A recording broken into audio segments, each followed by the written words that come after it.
All right. Hey, friends.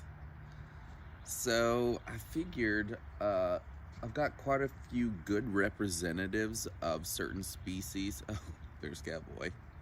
Yes, his name's Catboy. I didn't name him. My little girl did. So I've got quite a few decent representatives of some species out here.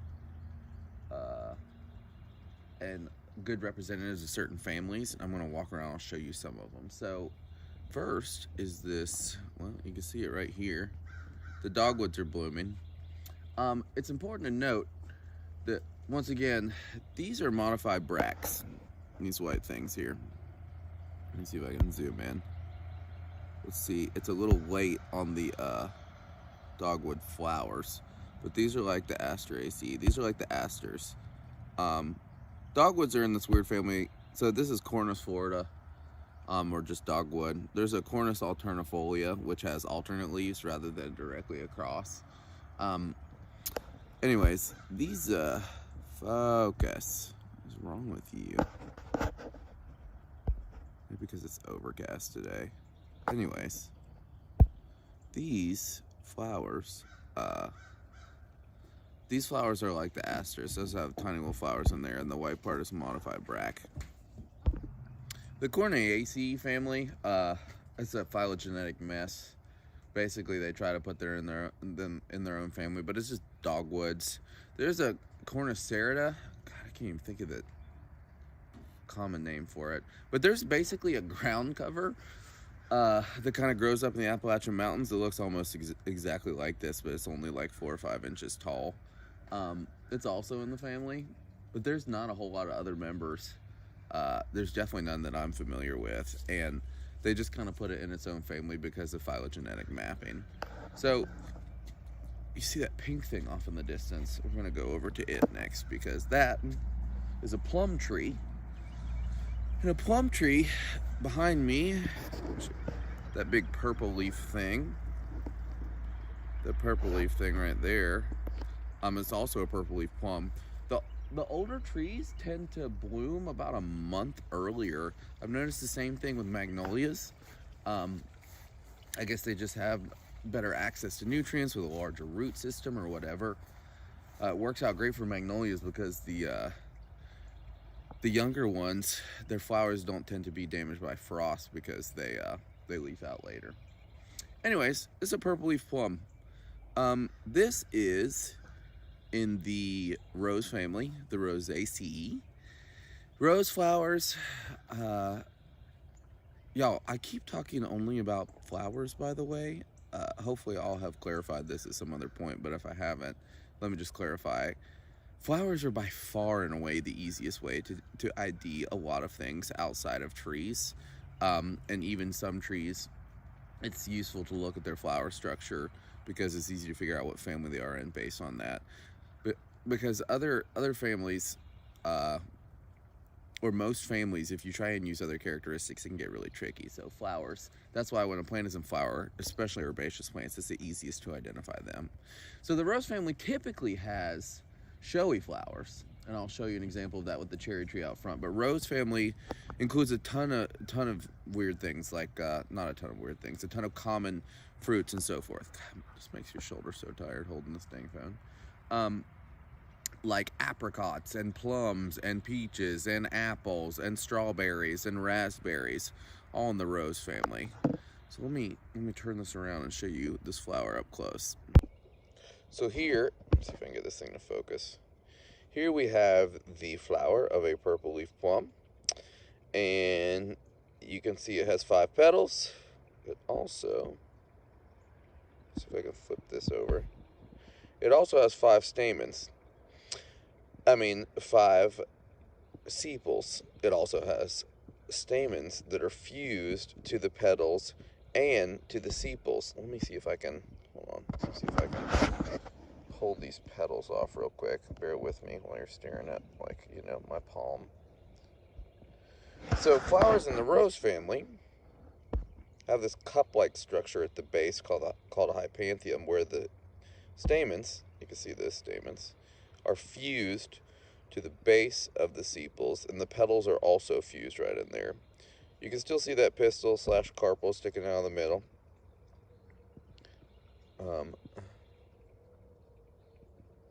Yeah. Okay. So Rosaceae, cup-like hypanthium, 5 petals, 5 sepals. They don't always have 5 petals. There's some weird cultivars. I'm going to show you a Japanese cherry here in a second that's in the rose family that does not necessarily have this arrangement. But it certainly fits the showy flowers. Check mark. Okay, so here I got some strawberries. We've actually got strawberries beginning to form. You can see what's going on here is exactly that. We've lost petals and stuff in this strawberry plant, but you can see there are, if you kind of notice, there's a star-shaped green thing in there. So the top one is the calyx, those few sepals, but you'll notice behind it, you're like, hey, there's not just 5 sepals. You're like, well, there's a bunch of them. Here's the thing though, the 5 in the back, that's called the epicalyx, and those are modified bracts. They're small, they're called bracteoles. Oh, there goes another petal. And that sits behind the calyx, or those 5 sepals. I wish I could show you the 5 petals, but they're not there. But you can see the stamens are still fused to that calyx in the strawberry in the Rosaceae family. All right, so next we're gonna find some more flowers in the Rosaceae family. Oh, there's Madeline. Madeline, do you want to say hello? Say hello. Hi. She's roaming around the yard, looking for things to eat. I think she'd be starving to death. She's a silver lab, and labs are starving. Genetic studies have actually determined they have an additional gene for hunger. Not even kidding. Okay, so behind me, this is a Japanese cherry tree. There's one that's got I've got another one that's a little bit lower. That's a kind of a better example of this. So, anyways, had to get this. If we waited until field botany enrollment started, or the class started rather, all of these things will have fallen because they only last about 7 or 8 days before they start falling all over my walkway, and then I have to sweep it every day, otherwise it turns into like this petal sludge. Anyways, here, Japanese cherry, Prunus cerulatus, in the rose family.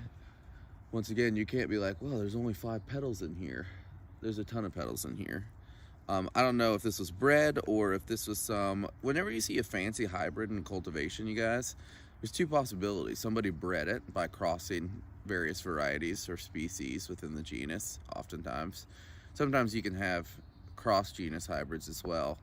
But a lot of times people just find some hybrid that nature accidentally made, and then they start propagating it. So, in any case, what we can see is the flowers are quite showy, as we see in many Rosaceae, or many members of the rose family, just like in roses, obviously. I'm going to take one of these flowers, pull it apart, and kind of show you that hypanthium, or the fused sepals and stamens. Okay, so I tore one of them, one of these poor sepals, but I tore off the corolla. That's the, those are the petals of the perianther flower. That's what you call just the petals, the corolla. Anyways, you can see we have this hypanthium, or this fused cup-like structure that is comprised of sepals fused to stamens, and then the petals were fused in there as well. Standard and typical of the rose family. So since we're out here already, oh, y'all, that's the yard dragon. If you've had me before, you've seen that thing, but long story short, we had to hook up to city septic. They left a huge pile of dirt. I shaped it into a dragon. With enough permission from the neighbors, I cemented it and made a yard dragon. So, makes sense because the front garden is Asian style anyways. So, the next family I want to talk to you about are all these azaleas blooming. You're probably well familiar with blooming azaleas. There's a ton blooming at the moment. More and more and more and more. This hedgerow over here that's starting to open up is also azalea. Azaleas are in the Ericaceae family, not the Ericaceae family, by the way. I don't know why they did that, but the Ericaceae family are the palms, but the Ericaceae family is the Heath family, and that's where we find plants that I'll hopefully get up to the mountains if they lift this stay at home or within your basic area of living type control, because there's some more azaleas and some more. I think I've got something like 35. The Heath family you can find up in heath balls in the mountains. It's kind of rare, but off the parkway there's some heath balls, areas where only like the shrubs of evergreen rhododendrons and azaleas, which are the Heath family. There's some in the Glen, which you'll see, which is that simulated habitat, simulated for a good reason, for education, obviously. But the Heath family is rhododendrons, azaleas. We have rosebay rhododendron, the big leaf ones that are rhododendron maximum. Then we've got catawba rhododendrons out towards here in the Piedmont areas like River Bluffs, rhododendron catabiense. And we've got a couple native azaleas like flame azalea, and there's even pinkster azaleas up in the mountains as well. But all in the Heath family, basically all evergreen. Let me switch arms. My shoulder's getting so tired. All evergreens, usually all shrubs. The rosebay or the rhododendron maximums usually get really, really big. Some of the old ones get like, 20 feet, but still basically considered shrubs. All evergreens, all basically thrive in super acidic soil, which is why you tend to find a dominance of rhododendrons in acidic cove forests. So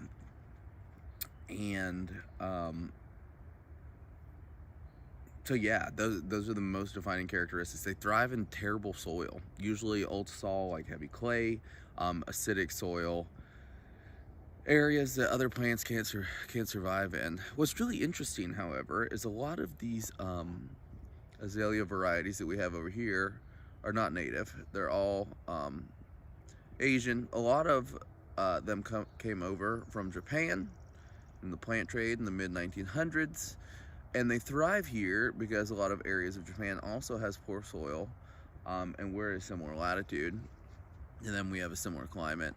So we've got a lot of Asian plants that thrive here because of that.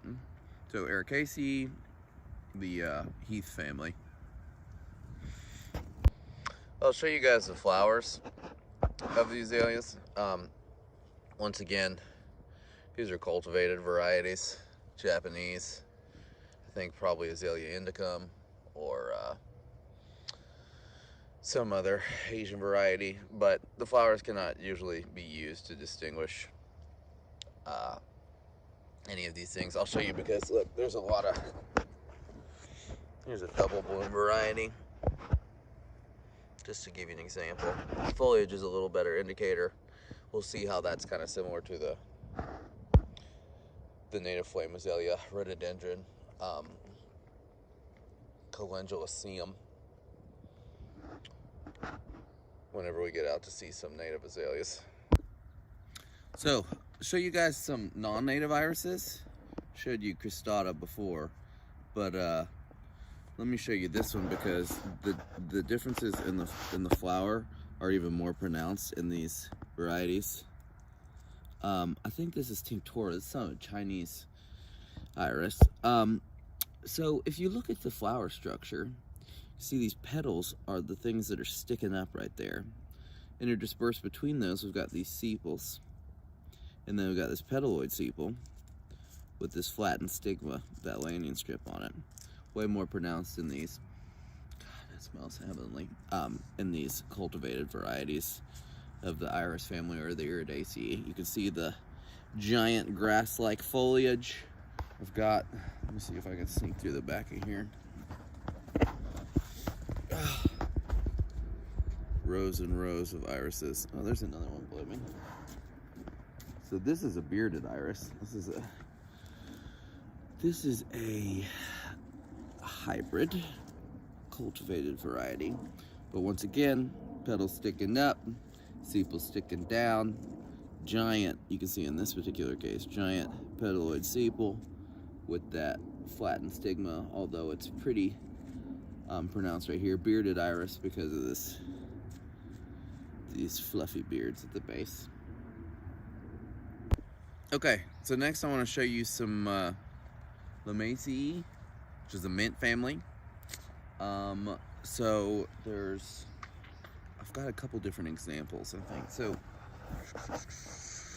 oh yes, okay, so here we've got Galium haperini, which is commonly known as cleavers because, look, it cleaves or sticks to you.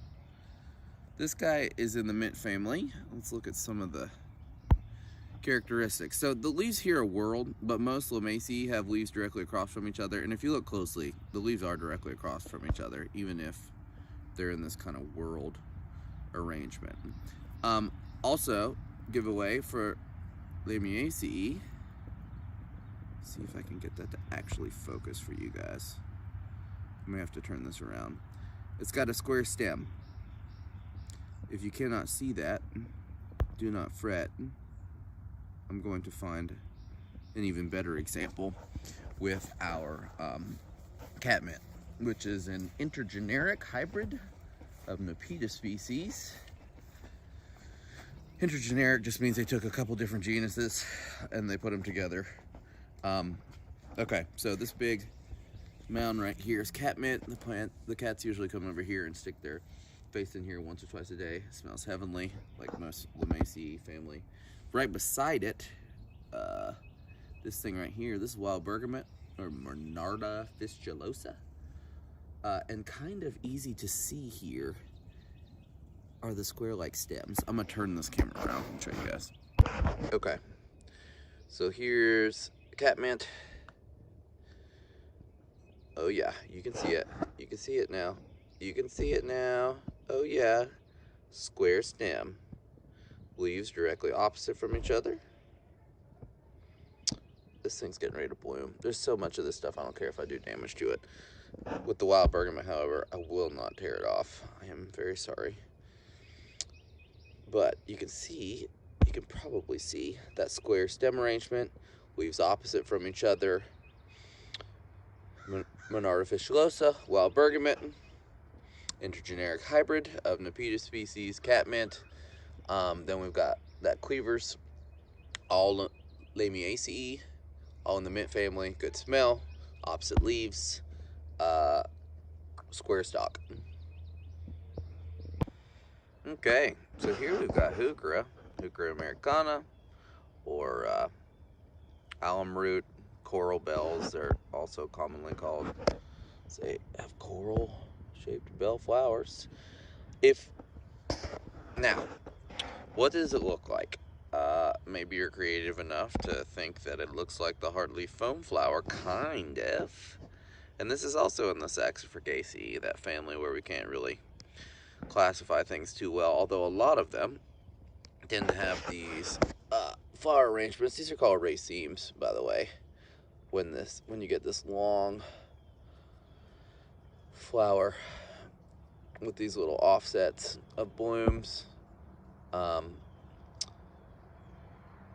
A lot of people mistakenly also call these flower spikes, although the flower spikes don't also have these branches that give rise to flowers, usually. So Heuchera americana, the Saxifragaceae family, native, likes moist areas, abundant when you find it, but still hard to find. Okay, so here's a new family. These are actually mock vervains rather than true verbenas. But these are in the Verbenaceae family, or the Verbena family. They usually have these clusters of flowers. You can see they have these unique petals too, which is really interesting. Verbenas usually also have opposite leaf arrangement. They usually also have super hairy leaves. They don't mind. Sometimes you'll find so this is a cultivated variety, a little more vivid and than the ones you typically find out in the field. but still the structure is the same. Usually they have these flower clusters at the top, and they have this kind of sprawling habit. They're also super drought tolerant. That you can usually find them on woodland edges, for example. And look at this lovely ant colony we've got going on here. But Verbenaceae, there's a lot of different species in the Verbena genus. This is essentially, these are the imposters. This is Glandularia. These are mock Verbena. But phylogenetically, they're very closely related, and they have these clusters of flowers. Dry woodland edges. Hey everybody, another day in the backyard. Y'all, I didn't get a chance to show you everything I wanted to yesterday because it started raining. You can see it's still pretty overcast today. It's actually pretty cold. But I want to show you quite a few more things as far as representatives in the different plant families. And I also want to show you some unique flower arrangements, maybe go into a bit more detail on flower structure, just so that we're kind of slowly getting into more and more of this stuff. So first, it's always a good idea to use a very strange example of something to learn what's considered normal. So here is called Mediterranean Spurge. Now the Spurges are in the Euphorbiaceae family, and these are in the genus Euphorbia. This is Euphorbia caricaeus. We have a native Spurge in North Carolina called Euphorbia corolata, I think. It's just called common name Spurge. You'll see it throughout the Piedmont some. It's got a tiny little white flower, but it will also have these fleshy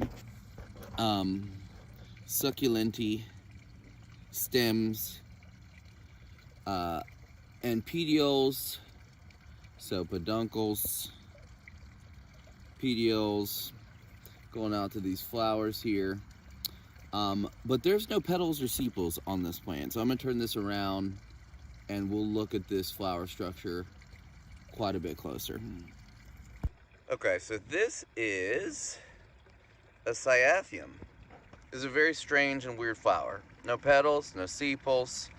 You might think that these are fused bracts, these things right here, but these things right here are called Cyathophils, and they're just these weird modified leaves. They're not like bracts because bracts are usually in conjunction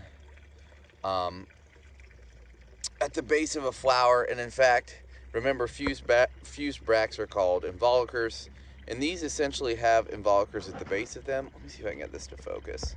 But you can't really see them because they're behind that tiny, those little red petaloid type things. Those are not true petals. Let me see if I can zoom in on this. I might have to pull this off. Let me tear one of these off, y'all. Give me 1 second, because they're gonna bounce around.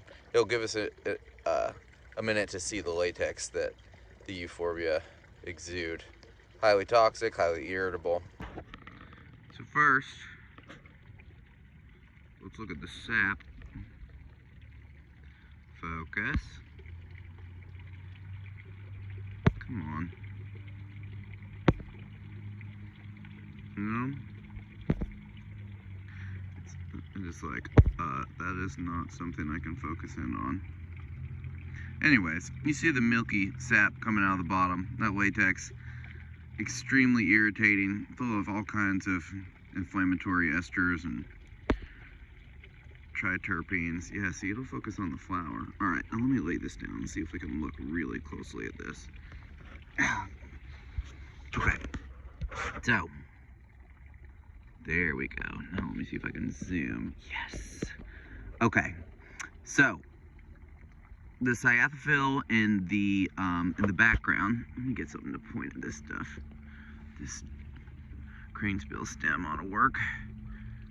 Sorry, hopefully you guys are not getting a headache. So This thing right here, that's the first tier. Cyathium, modified, fused, leaves here. This thing right here, these petaloid structures, this is a female flower in the middle of this Mediterranean spurge. You can see the pistil right there, that swollen part right there. Although, usually you wouldn't refer to anything that has more than one carpel as a pistil. This would be the gymnasium. It looks like gynoecium. Remember, going back to the flower structure that we've talked about. But that's the gymnasium. It looks to be syncarpous, meaning that there's some fused carpels in there. You can see those curly little styles, the little black tips, the tips of those styles, the stigmas.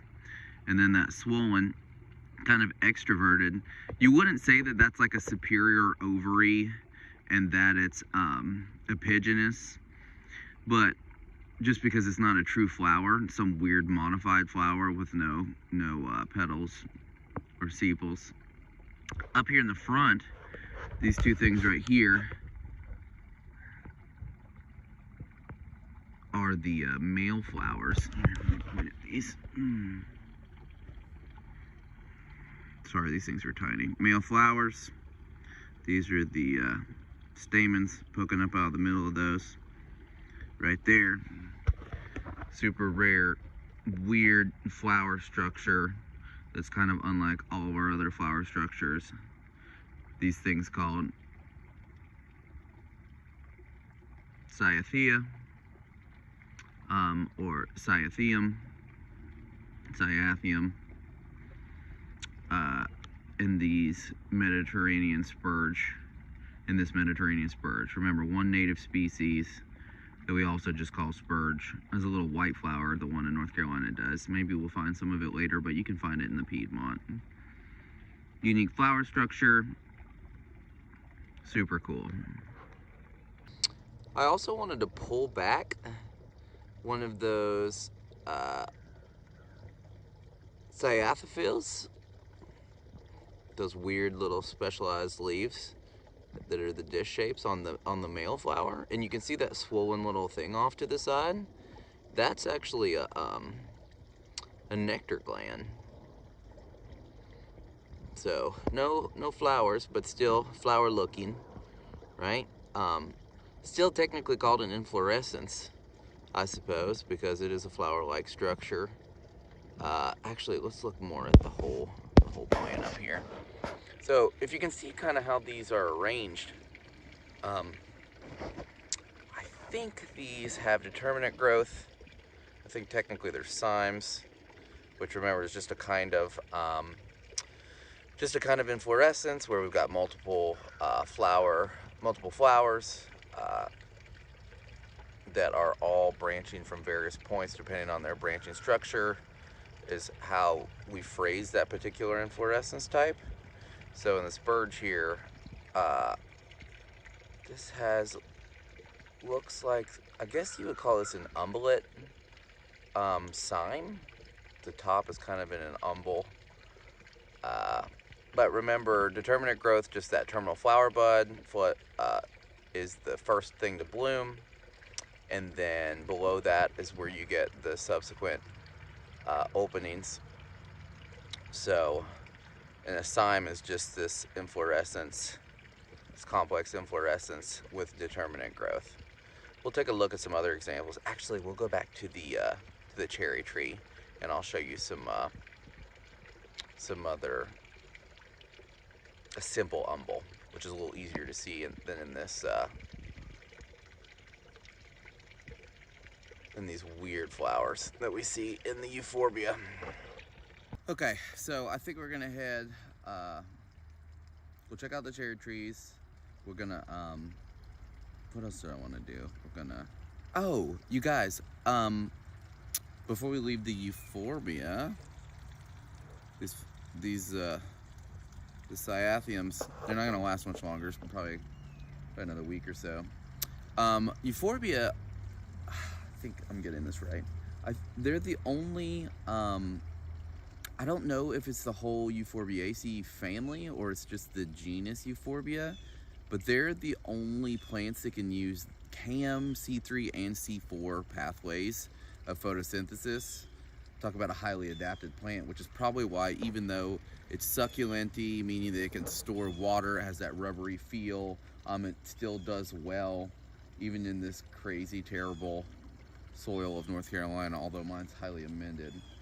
They're really, really tough plants, though. It's okay with quite a bit of water. It's okay with not that much water. It's highly adaptable. This particular variety, in case you care, they don't usually look like this. Usually they're just green. It's called a rainbow Mediterranean spurge. So let's go over, I want to look. The purple leaf plum's not going to last much longer. Maybe another, these flowers are very sensitive. I'm going to see, we've looked at these already. Remember, Rosaceae family. But what I want to look at now is throw in a little more detail for you guys, because kind of a distinguishing characteristic besides that little floral cup that we talked about is, looks like the rain's gonna hold out, is that if we slice this open, we can see the location of the ovary is, let me go cut it open. We'll check it out.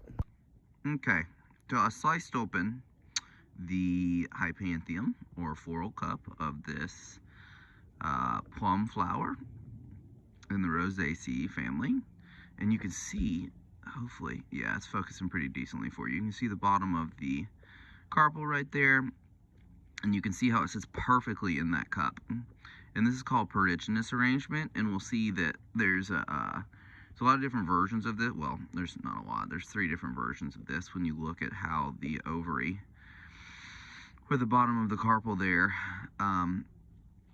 sits in the hypanthium. It can be above it, or it can be below it.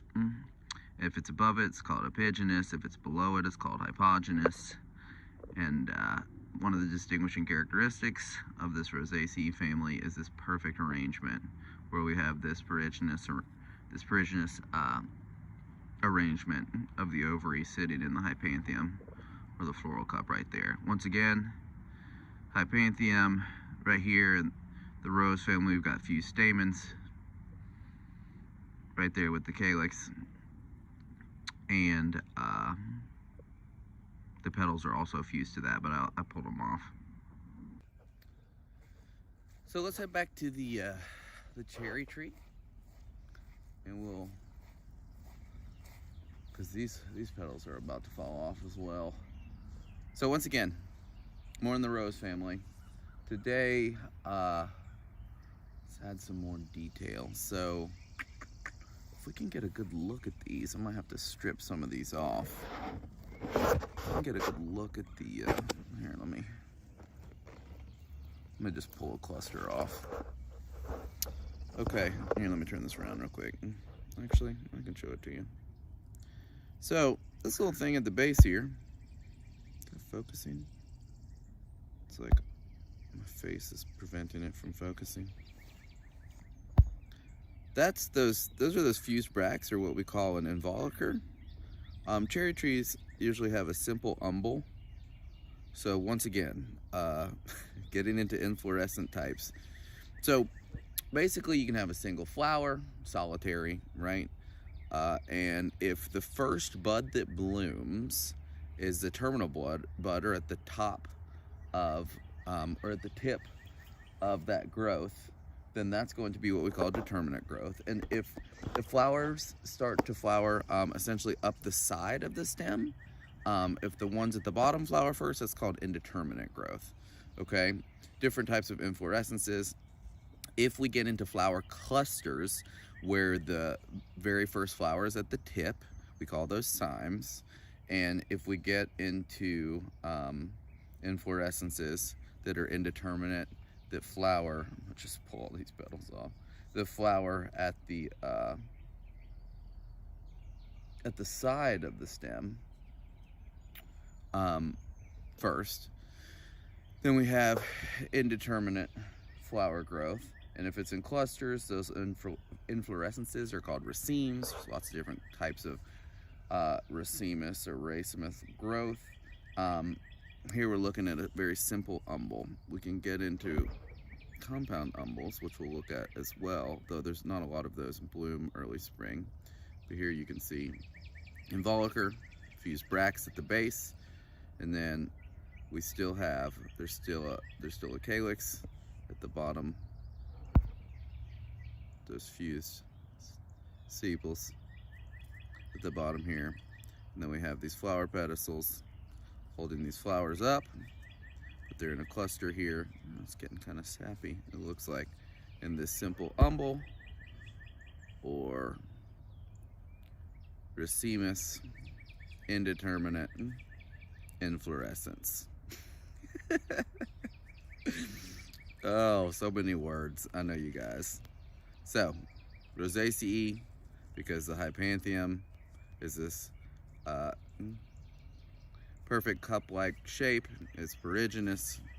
The ovaries right there in the center, like we saw with the plum. So just an example of a simple umbel on top of what we've already talked about with the cherry tree. What else can we look at? There's a bunch of other things. I'm trying to keep this in some kind of logical flow that makes sense. We can look at, oh, there's an orange tree there. I'm gonna show you the bigger one in the backyard. First, we'll go over, hold on.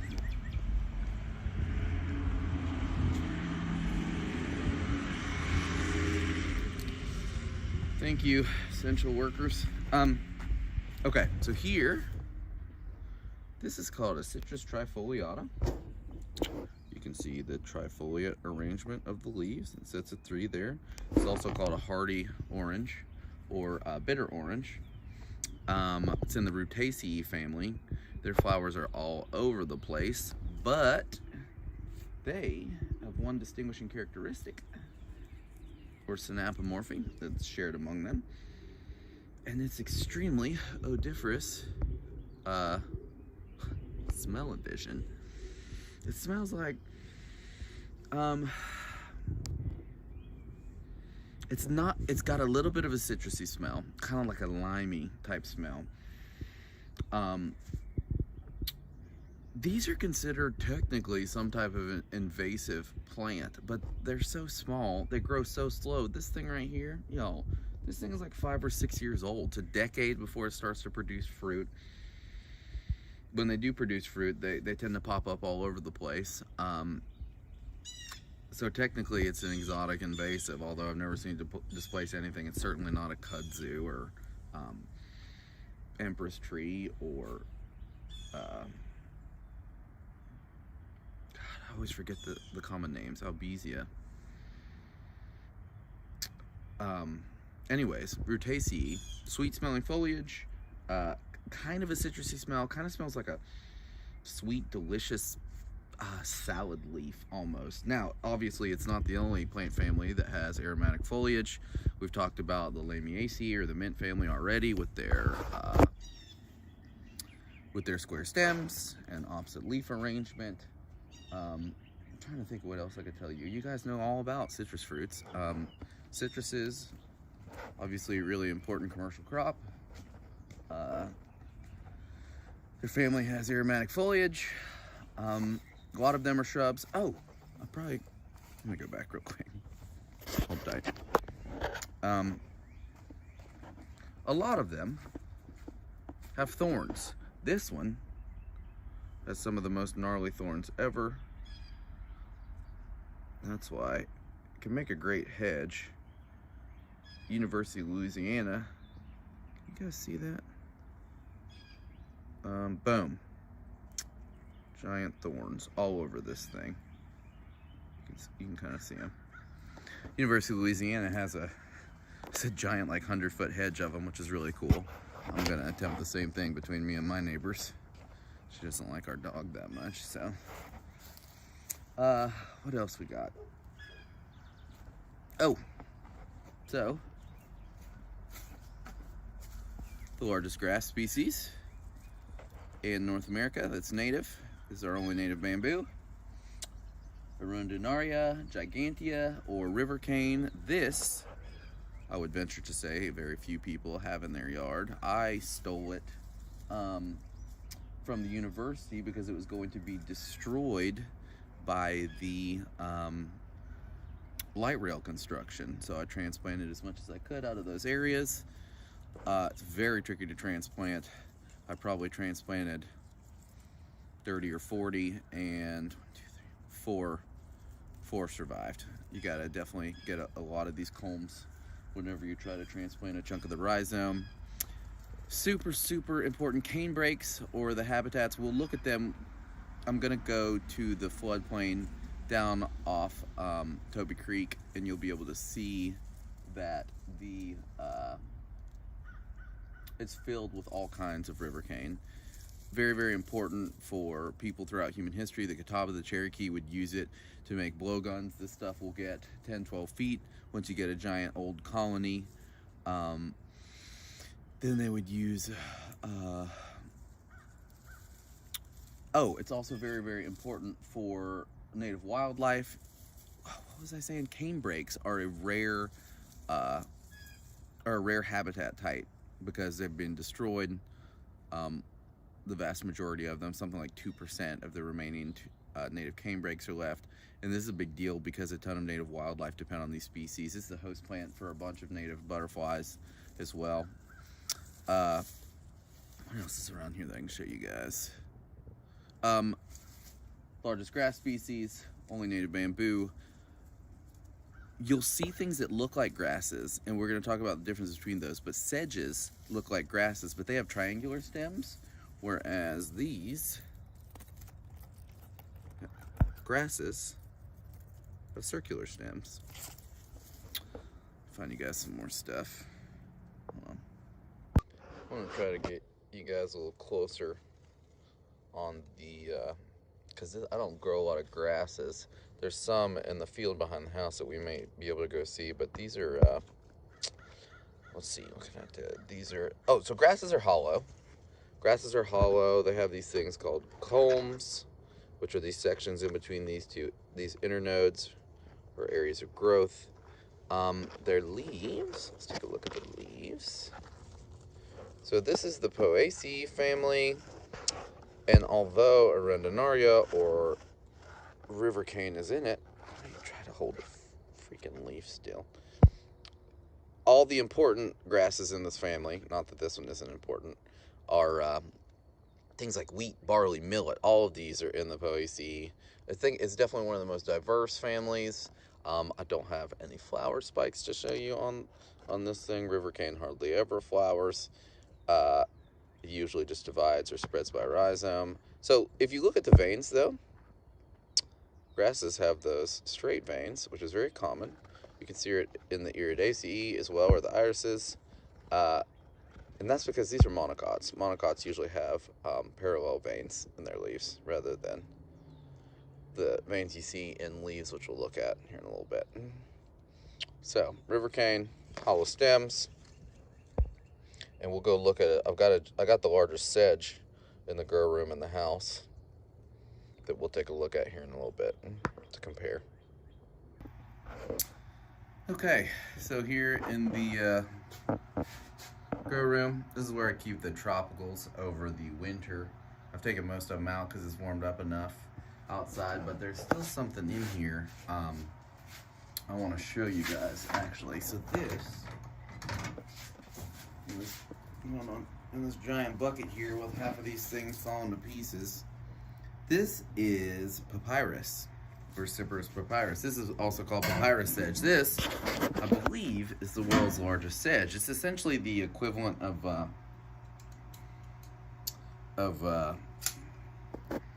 bamboo and grass, right? So I'm gonna cut off an old one and show you guys that big difference. Give me 1 second. This is papyrus. This is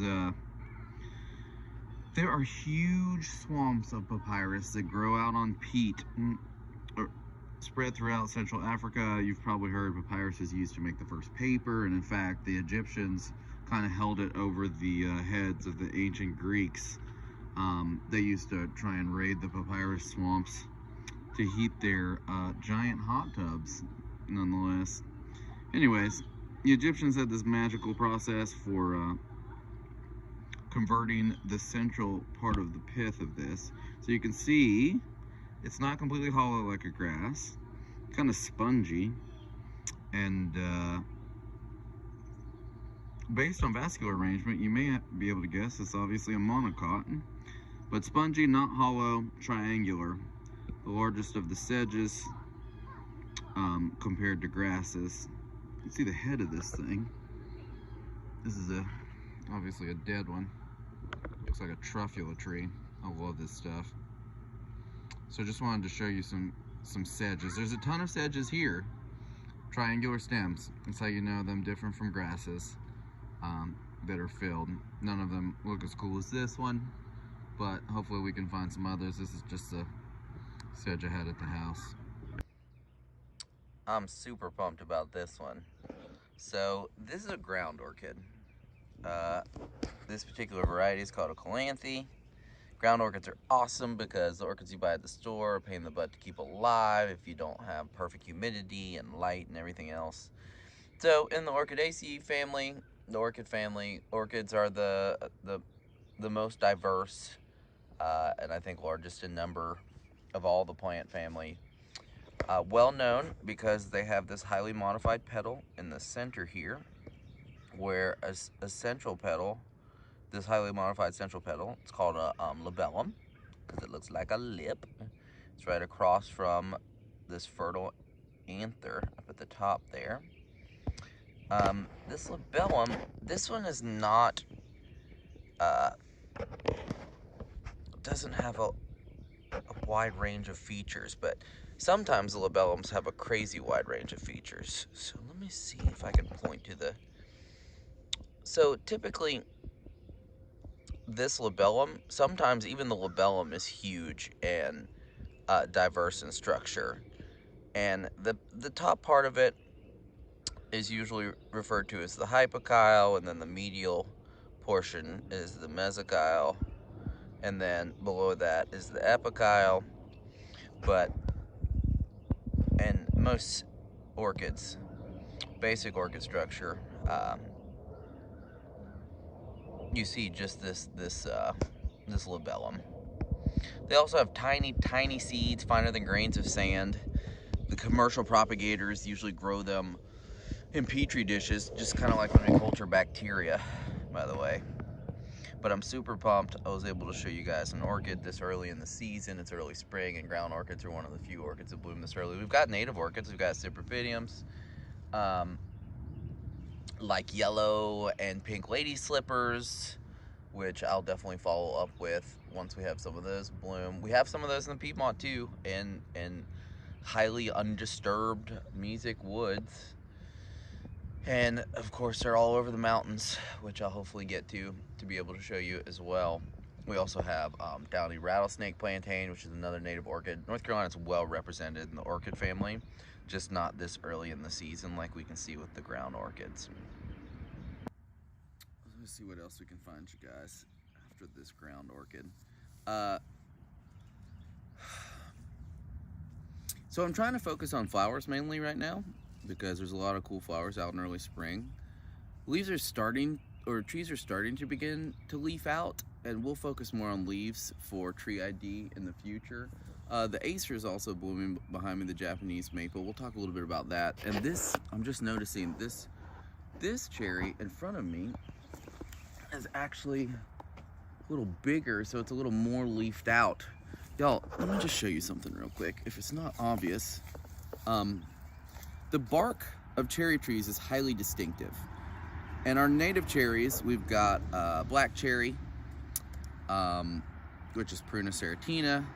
We've got black cherries here in mixed hardwoods, in mixed wood habitats in the Piedmont, and they're all over the mountains. There's another type of cherry in the mountains called pin or fire cherry, which is Prunus pensylvatica.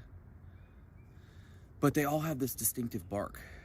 This bark has these holes in it. Now this one, these cherry trees are old and in a moist area of the Asian garden, so it There's a lot of lichen growth all over it. But if you look closely at the bark, these holes in the bark are called lenticels and are really predominant and obvious in cherry trees, and they're just used for gaseous exchange. They're literally just holes in the bark that help cherry trees breathe. But cherry trees, alternate, serrated, simple leaves. And while we're over here, let's go look at this. This Japanese maple is also blooming at the moment.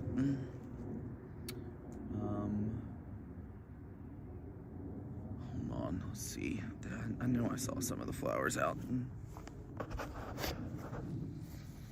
Ah, yes. Okay, so look at that, you guys. These tiny focus. Oh, I'm eating maple leaves. Maybe I'll have to turn it around and get it to focus for you guys. Hold on. It's interesting, the front camera cannot focus on this level of detail. Anyways, Acers. This is Acer japonicum. This is Japanese maple, but we have a ton of local maples that we'll look at. Southern sugar maple, red maples, and so forth. Silver maples. But this is a flower of a maple tree.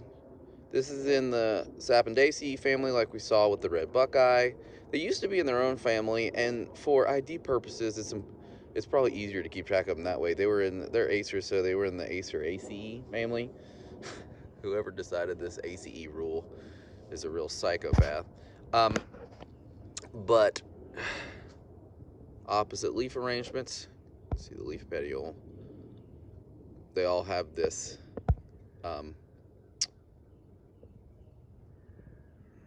palmate leaf shape,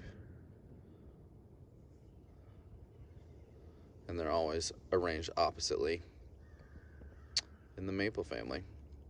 You'd also call this lobed, even though this Japanese maple is even more palmate. So lobed leaves, opposite from each other, common in the Acer family, really easy to identify. I'm trying to think what else I know about these things. We'll go look at some more of them on the yard. Oh, look, there's a seed. There is a bunch of fruits.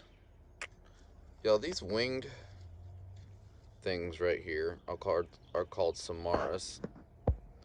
They're ripe like this. They're fruits. This is a type of fruit called an achene.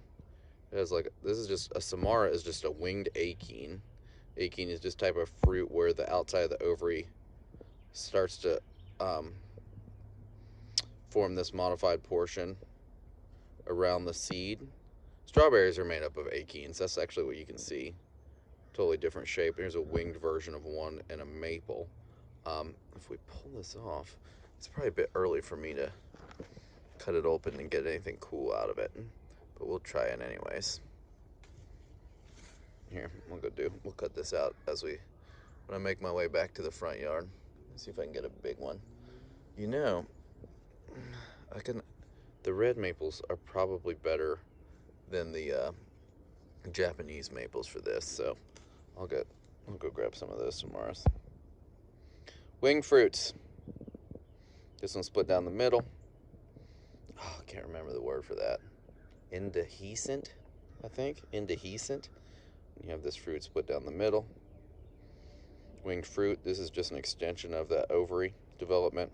The inside will have that seed. You've got a Bougainvillea. Here's some bigger bracts. You might think they kind of look like a poinsettia, but poinsettias are in those. They're euphorbias, right? They're Euphorbiaceae family. These guys are in the, oh, this is a weird one. I think of like a Russian accent. I guess that's PC. It's like Nycta Genaceae. The Nycta Genaceae, poorly represented in North Carolina. There's one super rare, common name for them is 4 o'clocks in the Mirabilis genus. But in any case, you can see, let's see, there's a flower. That's what the flowers of the Bougainvillea look like. All the primary flower parts are down deep in that tube. But it at least gives you an idea. what we're looking at here. Bougainvillea, just another weird family. Most of the flowers in the Nyctiganaceae have super weird flower structures, or weird looking flowers, not weird flower structures. Let's see what else we can find. Before I talked about the irises. Alright, I don't want to try and keep you guys. Let me turn this around. Here's one I hadn't noticed is open yet. So, this is Cerinthe major. I can't remember the common name. In the Perdigenous family, we've seen these before when we looked at the native Virginia bluebells in the Glen. But these are neat because they have their sepals are free, but their petals are fused. The corolla, the upper portion of the flower, right, and fused tubular petals. See down in them right there. Perfect. Set of 5. Super cool. Cerinthe major. I don't believe they're native here. I've never seen anything similar to them. But still in the Perdigenaceae family. Similar to those Virginia bluebells we've seen. I just noticed that this other type of, the sage, Salvia genus, this is not native kind, but you may be able to figure out just by the look of them. We've got opposite leaves and square stems and weird shaped flowers. So this is in the mint family, Lamiaceae. I think I saw some wireleaf sage down the street. And while we're heading down there, also has a great smell. While we're heading down there, I'll try to find some wireleaf sage down the street. And there's also some pines down there, so we'll do a tour of some pines. So here we have Star of Bethlehem. Oh, I can't remember the genus and species name. I think the genus is like Ornithogalum or something like that. Anyways, in the asparagus family, the flowers are cormous. They form that corm structure, meaning that each of the pedicels, it's a really cool flower structure. Let me see if I can show you guys. Each of the pedicels towards the bottom, so indeterminate, racemous flower type, meaning that the flowers towards the bottom start to flower first.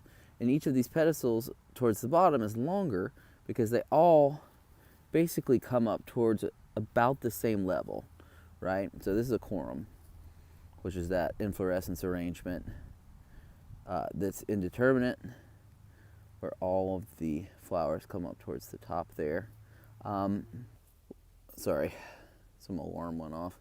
Where you've got the flowers along the bottom flowering first.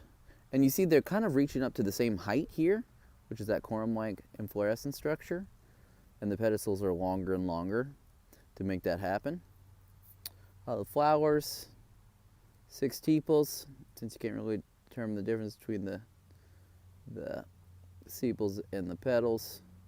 The anthers in there look like little petals too, but those are just pretty little anthers. So Star of Bethlehem in the asparagus family. This stuff is naturalized, so it grows everywhere. It's got a bulb.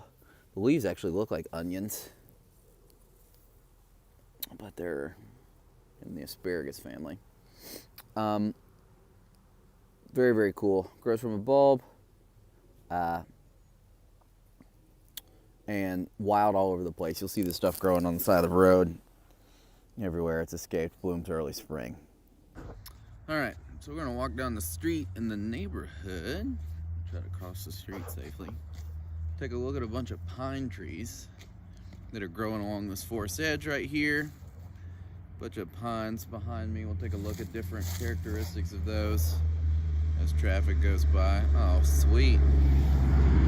Too fast, too furious. Okay, so here we're looking at Planistrobus, the eastern white pine. Soft, flexible pine needles. So this is in the Pinaceae family. These are the pines. In the pines, the eastern white pine, Planistrobus. So when we look at the needles of pine trees, let's see if I can pop one of these off. This, once again, this front camera will not focus well for me.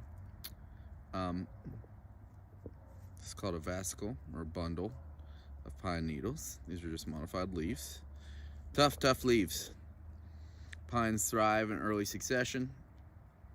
A lot of pines don't like shade though, so as the forest progresses to climax community, a lot of pine trees you won't find, though you can typically find them in a lot of different places.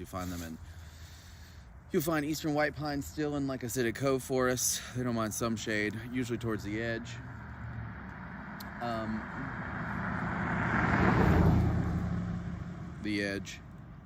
Instead of cove forest, you'll find Virginia pines and like pine oak heaths in the mountains. You'll find loblolly pine on a lot of forest edges, areas of a lot of disturbance. But typically you identify pine trees based on a number of characteristics. One is their needles. White pines have very distinctive kind of blue-greeny needles. Super flexible and soft, not stiff and rigid. There's 5 to a bundle. Bundle number, or the number of needles in a particular bundle, is variable. And we'll look at that, but eastern white pine, easier one to identify than others. Some of them are very similar looking. So let's work our way into more pine. So more eastern white pines. Let me see, y'all, if I can find a eastern white pine cone somewhere. Where are you guys? So remember, female cones, the big hard ones that you find. If you go all the way back to structure and reproduction of plants, we'll talk a little bit about that. I'm going to try and find us an eastern white pine cone, but there's a ton of pine cones mixed in here, so we may have to look at just some other pines first. So we've got some eastern white pine. Oh, we've got eastern red cedar, scale-like leaves in the Cupreaceae family, or the cypress family, which includes redwoods and junipers. Technically, this is a juniper, the eastern red cedar. It's kind of the only thing around that looks like it does. You find it in disturbed habitats, forest edges, and in areas of mixed canopy as well. Genus and species, Juniperus virginiana, which is why it's a juniper, or how it's indicated this to juniper. There's a lot of blue-green berries that they add to gin, which is interesting because they're poisonous. So is gin, I guess. So, today is a bright and sunny day outside, and we've got some exciting developments. We're gonna look at some fruits, because fruits coincide with flower anatomy. So, let's see if I can reach. So this purple leaf plum produces a type of simple fruit called a stone fruit, or a drupe. And I'm gonna slice one open for you. Hold on. So, plum. This is small, underdeveloped, but it should do the trick, especially if there's any flowers left on. Hey, cat boy. Hello to cat boy. Especially if there's any flowers on the younger plum across the way that we can take a look at and compare flower structure, because these are neat. These are neat. We're gonna take a look at these. I've got some apples too, and I'll show you cherries, plums, peaches, stone fruits. They form that stone in the center, which is actually just a seed covered in endocarp, which is part of the fruit, or the pericarp, which is comprised up of the which is made up of the ovary and stone fruits. Apples are weird. The hypanthium, part of that floral cup, actually forms the fruit in apples. But I'm gonna slice this open. We've also got some strawberries starting to develop, which will be cool because that'll give us a look at an akene, as well as some winged akenes and those samaras from maples. So we've got some fruits to take a look at today. Okay, so now we've got a drupe or a stone fruit right beside the epanthium of a plum flower. You can see a cross section through those stamens and the ovary. And if you see right here, this stone fruit is basically a blown up ovary. This fruit portion is called the pericarp in the plum. And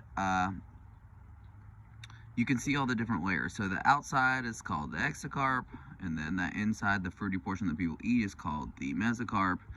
And then in stone fruits, that kind of darker section right in there is called the endocarp. And if you know, like the pit of a peach, that kind of mottled part of what you think is the seed is not the seed. That's actually the endocarp. People don't eat that. It's just a protective outer covering around the outside of the seed. And then if you see that light little oval in the center of the plum, that's where the seed starts, right in there. It's not quite formed or developed in this plum because it's not finished maturing, but you can see here, these are all the same parts, where the stem comes up into the fruit, or that pedestal of the flower comes right up into form that swollen ovary or that fruit side by side. Now, as I mentioned, I'm going to try and find us a bloom on an apple tree so that I compare it side by side to an apple, because I don't have any apple trees here, but I know where some crab apples are, so I'm going to see if I can find some of those blooms and try to do those side by side comparisons. I do have strawberries though, so we'll look at those. Okay, y'all, so we got some strawberries here. I'm trying to not cast a shadow too much. There we go. You can see some strawberries here develop right here. Fragaria virginiana is the local woodland strawberries in this area. Most of these cultivated varieties are hybrid between this and like some from South America, because it's kind of a balance between how hardy strawberries can be for this area and how large the fruits are from some South American varieties. But anyways, what we're looking at here is called an akene, which is just a type of accessory fruit, meaning that the ovary doesn't form the fruit like we see for plums, like we just looked at. Now this is still in the Rosaceae family, right? But a different part of the flower forms the fruit. And here, you can see the remnant of what once was a flower here.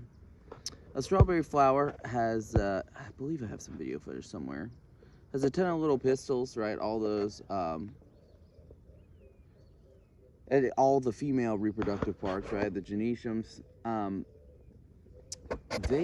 each one of them, there's a ton of those pistils on the outside of the, or inside of a strawberry bloom. And each one of them has to be fertilized, as each one of them becomes those strawberry quote-unquote seeds. They're not really seeds. Okay, here's a cat who wants to visit. They're not really seeds. They're actually fruits. Oh, here we go. They're fruits. They're hardened fruits on the outside. The outside hardens. But in a strawberry, rather than the ovary forming the fruit, it's the receptacle, which is that swollen portion at the base of the flower, or the tip of the pedestal, where the flower forms and holds the ovary, or the ovary sits above it in some other plants.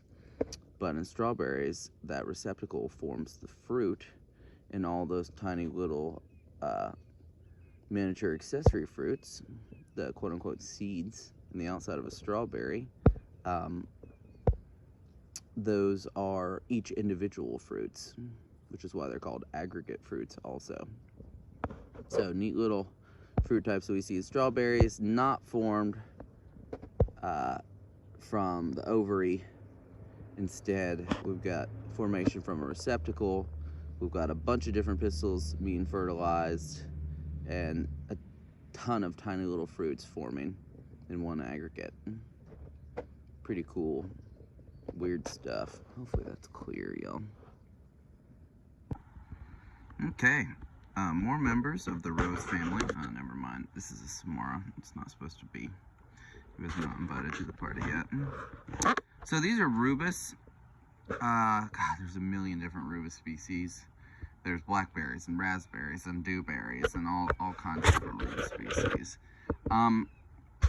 What's the difference between a blackberry and a raspberry? Well, raspberries are usually hollow on the inside when you pick them off. True blackberries, that species usually has a filled core because the receptacle is solid, whereas the receptacle development produces a hollow fruit.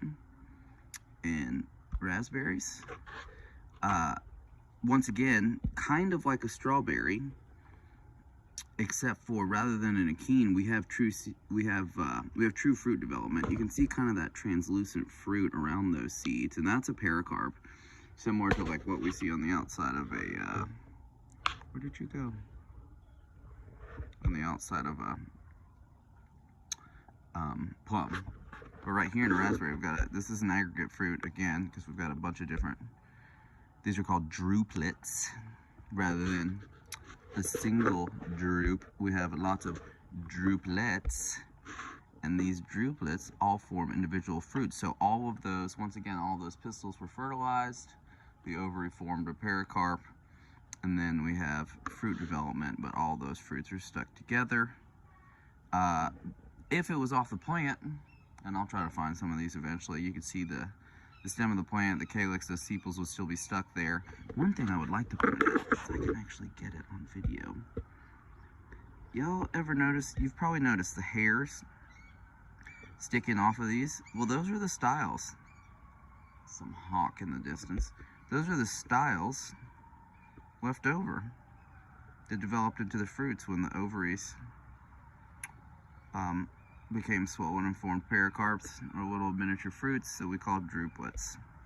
So that's what those hairs are, those styles. If we were to look at this berry on the plant, you could also see the stamens are like flattened. They're like flattened beside the sepals when the fruit's sitting on top. I'll try to find some of those, but it's still early in the season, at least for where we are, to get these. That's why these are from the grocery store, which are probably either raised hydroponically indoors or extremely down south, like Florida. Okay, so little drooplets inside. Where did you go? Oh, there's another one. Little drooplets that form the aggregate fruit of raspberries and blackberries. Also in the Rosaceae family, the rose family forms all kinds of cool fruits. Try and not cast a shadow on this one, but here we have got, oh, they're so small, that's a hard time focusing. These are flowers of a Japanese maple and the Samara. Samara, remember, is just that winged achene, and that achene, that wing is just a specialized, that's the ovary is developed into that wing tissue. That achene is on the inside, that hardened fruit. And it's a bit too small for me to really get a good cross section of, but what else can we say? Oh, yeah, there's this concept called anomicry. Anomicry is just wind dispersal of seeds. You can see the shape of these seeds causes them to rotate in the air, which is super cool. Obviously, it aids in wind development or wind dispersal, and seed deposition in the soil, helps the maple seeds travel really far. There's another one that, oh, the brown one. This brown one right here, kind of an older Samara of a red maple. I'm trying to cut that open. Hold on. Cool. Okay, so there we can see an achene. It's just small. Fruit with one seed. It's dry. It doesn't burst open like some fruit types do. That's just what an achene is. And then that ovarian tissue develops into that wing. Pretty cool. Found some wood sorrels. Here's one we haven't talked about before. Let me try to pull some of this. We've got some sheep sorrel and some Carolina geranium or cranesbill mixed in here. So look, wood sorrels. Genus Oxalis, Oxalidaceae for the family. Unique. Okay, there's a cat. Watch out, dude. You can see the little leaves and leaflets. Unique attribute of these guys is that they open and close in response to, I'm sure you've noticed this before too. There are other plants that have leaves shaped like this, but not with flowers like this. These leaflets open and close in response to sunlight availability. If it's dark outside, they'll close. There's a couple different oxalis that you can keep as house plants too, and they do the same thing. Forgot to mention that you see these leaflets are in groups of 3. Well, guess what? Sometimes they have mutations in groups of 4. And at some point in your life, you've probably spent time trying to look for that 4-leaf mutation as the 4-leaf clover. But they're actually the leaves in the Oxalis genus. Here's a tiny weed with an easily recognizable flower.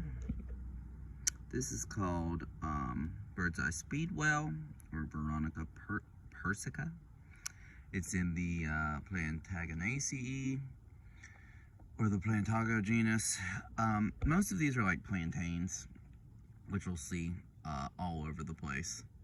One of the more common elements between these guys is that, oh God, these things are so small, I probably can't even really show you this. I'll just have to tell you. But usually there's 3 to 5 straight parallel veins in their leaves. That's a pretty good giveaway because the inflorescence is highly variable. So Veronica Persica is usually, I think this stuff's from Eurasia or something, not like the wood sorrel or the oxalis we saw, which we think probably originated in North America. Plantaginaceae is a phylogenetic mess. There's a lot of plant geneticists still arguing over it. So not really clear cut like the wood sorrels with their, you know. Actually, I'm still right next to it, so I'm gonna walk over. I don't know if I pointed this out last time, but oxalis, really cool leaflets, but also in bloom. 5 petals, also standard. So a couple common weeds. Let's see if we can find some more with the flowers, because it's just easier with the flowers. Okay, here's vetch, another common weed. I don't know if we've covered this family yet. That's why I'm including it. Fabaceae, y'all. This is a pea family. Usually these guys form pea pods.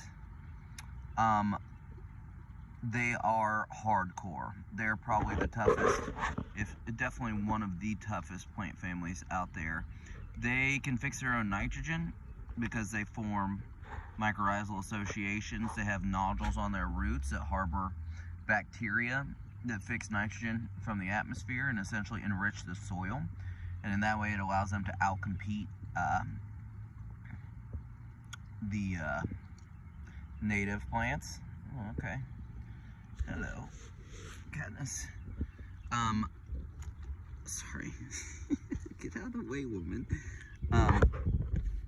There's a ton of plants in this family, and man, they can do some pretty awesome stuff. People try and take advantage of this sometimes. In agroecology or permaculture, they try and plant nitrogen-fixing species to enrich poor soils. But if you let it get out of hand, it's really hard to handle. There's a, hopefully we can find the princess tree or mimosa tree, Verbena dilabruscin. This is a tree that's in the Fabaceae family. Man, they are everywhere, all over the side, the interstate and so forth, because they're enriching their own soil. So I think this is our first Fabaceae. Not too sure, because I've been, doing a breakdown, but I'm trying to get you guys as many different plant family examples. Unique flower. Stop. Unique flower. You'll recognize it after you've seen a few of them. Compound leaves. So this is hedge mustard. The flowers are tiny, tiny yellow things, and I'm not going to really be able to give you a good breakdown of their structure because they're so small in this one. Hopefully I can find a larger brassica. But this is Brassica Ace. Brassica Ace. Brassica Ace. There's another one over there. Hold on. Y'all, the brassica is like the cabbage lettuce family. Mustard family is what it's usually known by. They have indeterminate inflorescences. Could be panicles, racemes, corums. But like I said, we're gonna need a bigger flower to break down the details of this one for you guys. So hopefully we can find another one, but still another representative. And if it looks like lettuce, it might be in the brassica family. Okay, another weed. This is mouse-eared chickweed. I think this is called sticky mouse-eared chickweed. In the Carafolaceae family. These things are tiny, I know. Carafolaceae carnation family. Leaves opposite. Let's go down to the leaves. Leaves opposite. Swollen nodes.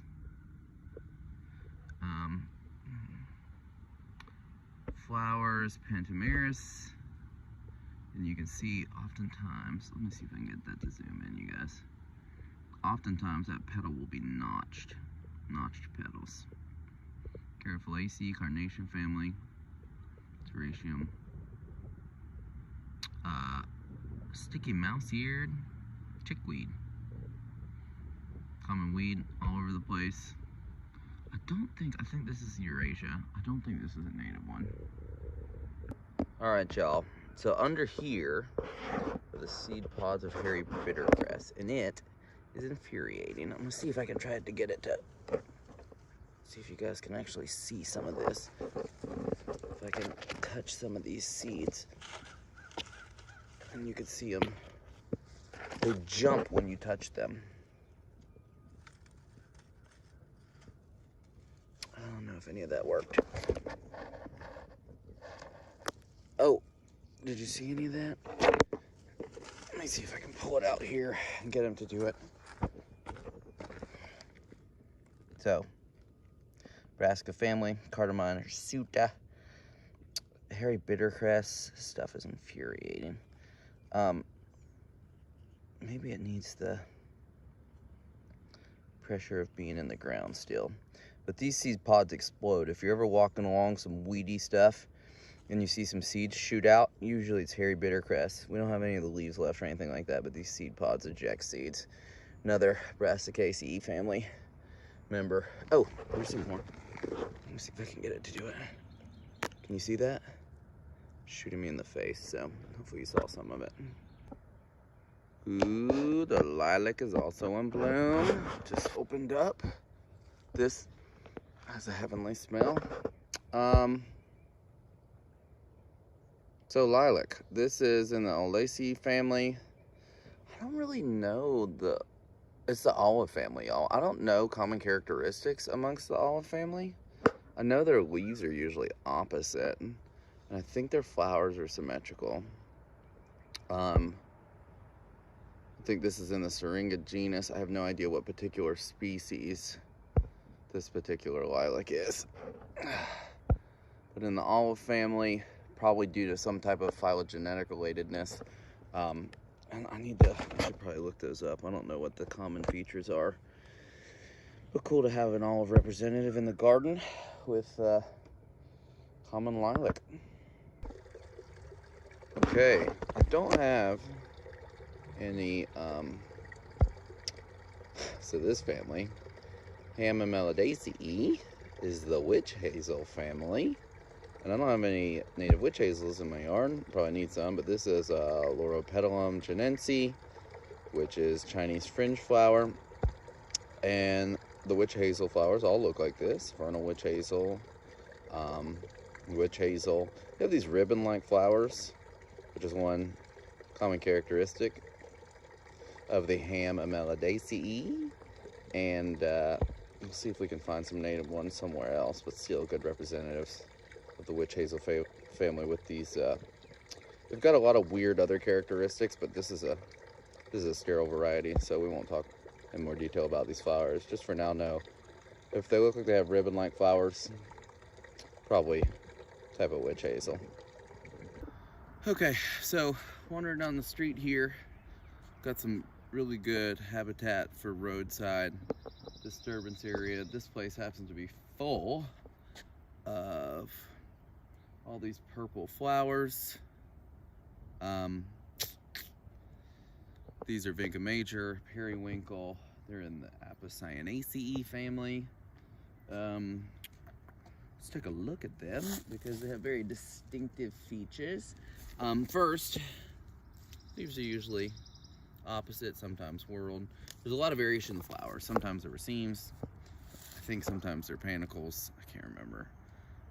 But periwinkle's solitary. However, you can see it has a flower tube fused. That is pentamerous. Radial symmetry, which is called actinomorphic. The sepals of the calyx fused at the base. And they have these weird lobes or things sticking up at the top where those stamens are basically free from the calyx. Can't remember the name for that. Epipetalus? Anyways, calyx, 5-lobed stamens, and fused floral tube, 5 petals. I mean, look at that pentagon right there. Pretty dope. Periwinkle, Vinca major. This is the dogbane or milkweed family. These are not native. Let's see what else we can find along the roadside. Can you see that? Let me turn this around, you guys. Oh, so here we have some broadleaf dock. This is Rumex obtusifolius.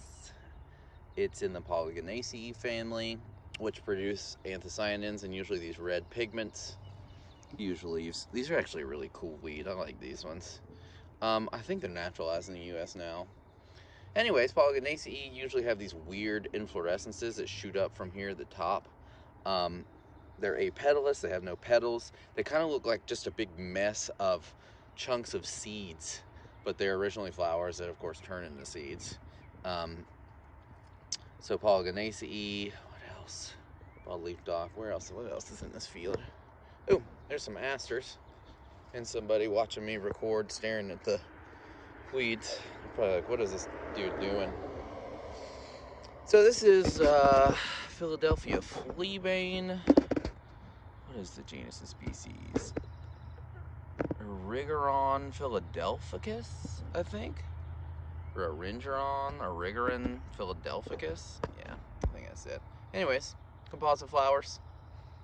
Disc and ray florets. You can actually see, let's zoom in. Focus, ooh, yeah. Yeah, you can see that standard aster flower structure. Philadelphia fleabane. What else we got around here? You can see more of the Vinca major off in the background. I think that there is some wisteria down here blooming. Oh yeah, here we go. So, wisteria. You probably noticed it's all over the freaking place. You probably also noticed that flower structure before. We saw it in the Fabaceae, the vetch. Wisteria has a lovely smell.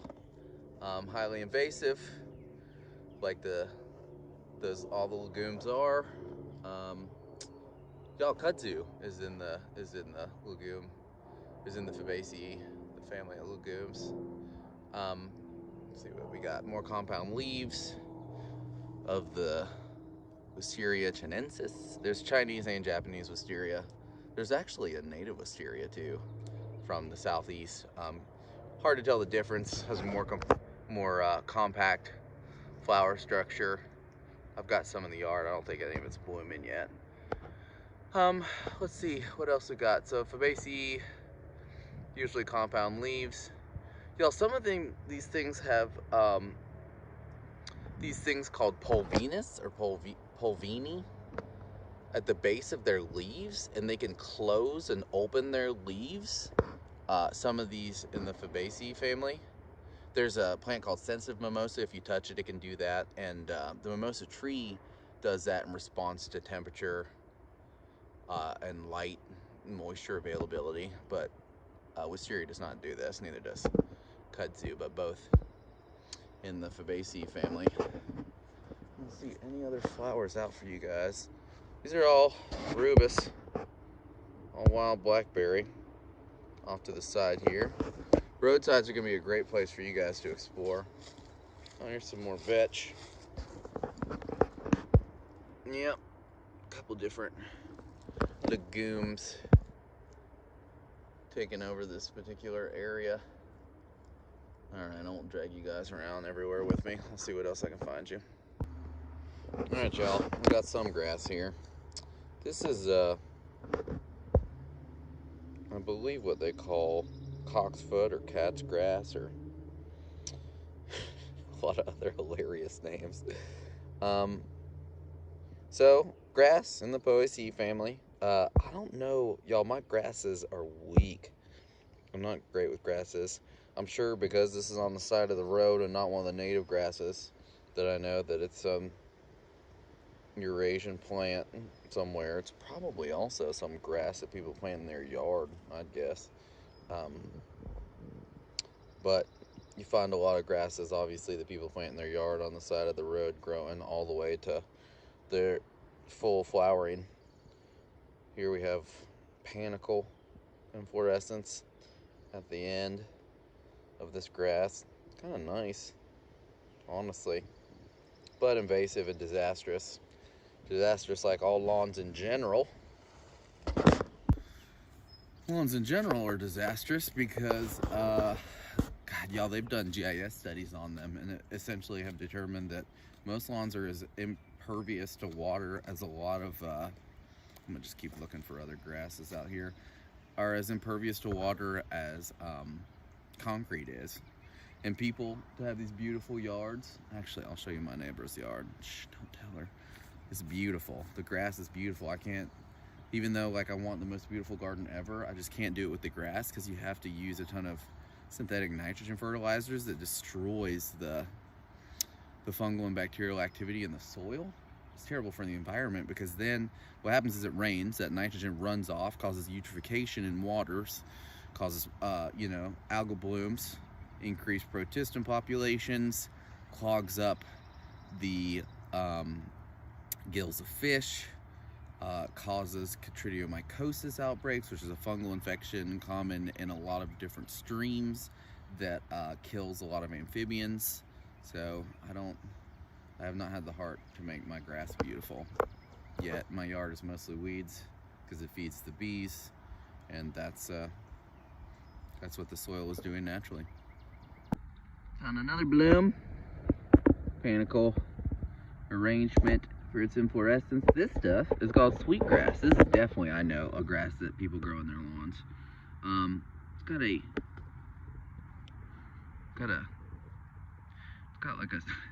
got a sweet smell to it. I can't remember the genus and species name. I bet it has something to do with odor though. Odoratus, maybe, for the species. Anyways, I don't remember.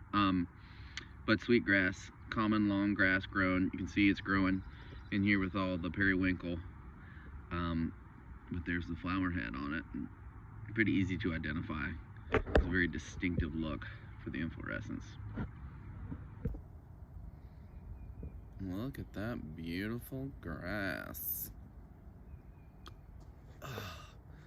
It's beautiful though.